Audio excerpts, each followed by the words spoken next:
আপনি কি জানেন কেন জগন্নাথ দেবের প্রসাদকে মহাপ্রসাদ বলা হয়? পুরীধামে ভগবান জগন্নাথের নিত্য সেবা করার জন্য 56 রকমের ভোগ দেওয়া হয়, যা 56 ভোগ নামেও পরিচিত।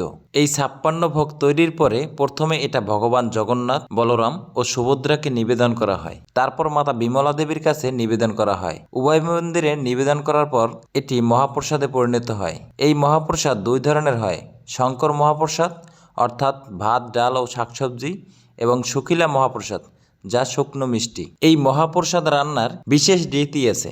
মহাপ্রসাদ তৈরি করতে প্রত্যেকদিন নতুন 7টি লাল মাটির হাঁড়ি ব্যবহার করা হয় এবং একটির উপর আরেকটি রেখে কাঠের চুলায় রান্না করা হয়। আশ্চর্যজনকভাবে একেবারে উপরে থাকা হাঁড়িটির রান্না আগে শেষ হয়, তারপর নিচের পাত্রের এক এক করে রান্না শেষ হয়। রান্নাঘরের আগুন বৈষ্ণব অগ্নি নামেও পরিচিত এবং এই অগ্নি কখনো নিভিয়ে দেওয়া হয় না। বিশ্বাস করা হয় মাতা মহালক্ষ্মী পরম যত্ন ও ভক্তি সহকারে ভগবান জগন্নাথ দেবের জন্য রান্না করেন। এই মহাপ্রসাদের এমন গুণ যে ভক্ত হাজার হাজার হোক বা লাখ লাখ, কোনোদিন প্রসাদ কমও হয় না এবং বাড়তিও হয় না, আবার নষ্টও হয় না। আপনি যদি প্রভু জগন্নাথ দেবের ভক্ত হয়ে থাকেন তবে চ্যানেলটিকে সাবস্ক্রাইব করুন এবং কমেন্টে লিখুন জয় জগন্নাথ।